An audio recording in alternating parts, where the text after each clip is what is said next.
അപ്പോൾ welcome back. ഇന്നത്തെ വീഡിയോയിൽ ഞാൻ ഷെയർ ചെയ്യുന്നതിൻ്റെ 10th മാർക്ക് ലിസ്റ്റാണ്. മാർക്ക് ലിസ്റ്റ് പറയുമ്പോൾ ഗ്രേഡ് അല്ല, ഗ്രേഡ് ഞാൻ ഓൾറെഡി റിവീൽ ചെയ്തിട്ടുണ്ട്. എനിക്ക് ഫുൾ A+ ആണ്. ഇത് ഞാൻ ഓരോ സബ്ജക്റ്റിലുള്ള മാർക്സാണ് ഞാൻ റിവീൽ ചെയ്യുന്നത്.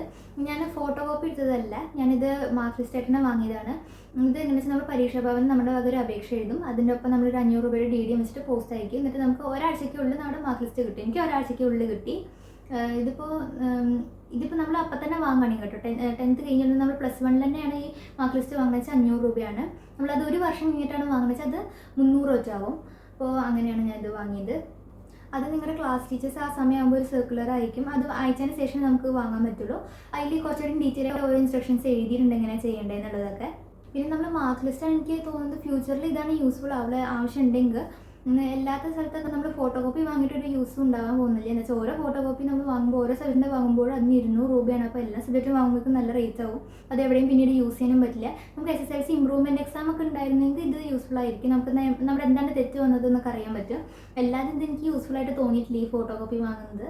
അപ്പോൾ ഞാൻ എന്തായാലും മാർക്ക് ലിസ്റ്റാണ് വാങ്ങിയിട്ടുള്ളത്. ഇങ്ങനെയാണ് ഉണ്ടാവുക. ഞാൻ എൻ്റെ ഓരോ സബ്ജക്റ്റിൻ്റെ മാർക്സ് ഞാൻ റിവീൽ ചെയ്യാം.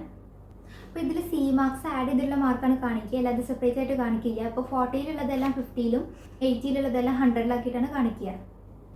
അപ്പോൾ മലയാളം ഫസ്റ്റിൽ എനിക്ക് 50-ൽ 47 ആണ്, 47 ഔട്ട് ഓഫ് 50.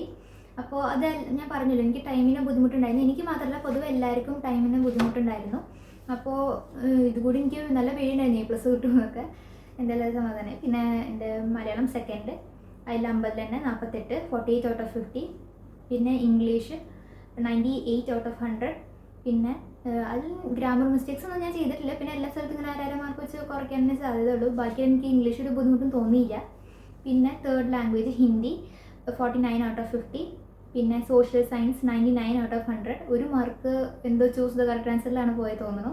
അതെന്തോ പുറത്തുനിന്ന് ഞാൻ ടെക്സ്റ്റിൽ ഇതുവരെയായിട്ട് കാണാം. ആരും കാണാത്തൊരു ക്വസ്റ്റ്യൻ, ഒരു റിവേറിൻ്റെ ക്വസ്റ്റ്യനായിട്ട് വന്നിട്ടുണ്ടായിരുന്നു. കണ്ടിട്ടുണ്ടോ എന്നറിയില്ല. ഞാൻ കറക്കി കുത്തിയിട്ടതാണ്.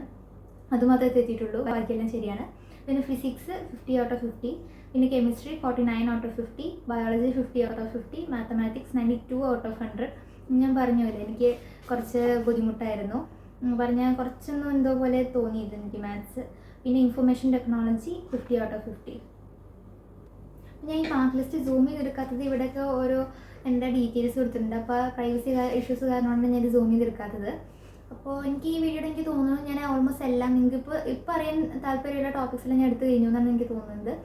ഇപ്പോൾ ഞാൻ എൻ്റെ എക്സ്പീരിയൻസിൽ ഇട്ട് കഴിഞ്ഞു. പിന്നെ ഞാൻ ലാംഗ്വേജസ് എങ്ങനെയാണ് പഠിച്ചത്, ഞാൻ സോഷ്യൽ സയൻസ് എങ്ങനെയാണ് പഠിച്ചത്. പിന്നെ നിങ്ങൾ ഒരു ടൈം ടേബിൾ വേണം പറഞ്ഞിട്ടുണ്ടായിരുന്നു. അതൊരു സാധാ ടൈം ടേബിൾ, വല്ലാതെ കോംപ്ലക്സ് ആയിട്ടുള്ള ടൈം ടേബിൾ അല്ല, സാധാ ടൈം ടേബിൾ ഞാൻ ഉണ്ടാക്കി ഞാൻ വീഡിയോ ഇട്ടിട്ടുണ്ട്. പിന്നെ ഞാൻ ഇപ്പോൾ ഒരു മാർക്ക് ലിസ്റ്റിൻ്റെ വീഡിയോ ഇട്ടിട്ടുണ്ട്.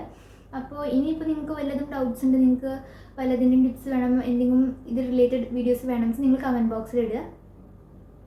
അപ്പോൾ ഇനി നിങ്ങൾക്ക് ഡൗട്ട്സ് ഉണ്ടെങ്കിൽ അത് നിങ്ങൾ കമൻറ്റ്സിൽ ഇടുക. ഇനി നിങ്ങൾക്ക് എങ്ങനത്തെ തരം വീഡിയോസാണ് നിങ്ങൾക്ക് വേണ്ടതെന്നുള്ളതെല്ലാം നിങ്ങൾ കമൻറ്റ് ബോക്സിൽ ഇടുക. അപ്പോൾ ഇത്രയേ ഉള്ളൂ. ഈ വീഡിയോ ഇഷ്ടമായി ലൈക്ക് ചെയ്യുക, കമൻറ്റ് ചെയ്യുക, സബ്സ്ക്രൈബ് ചെയ്യുക. Thank you.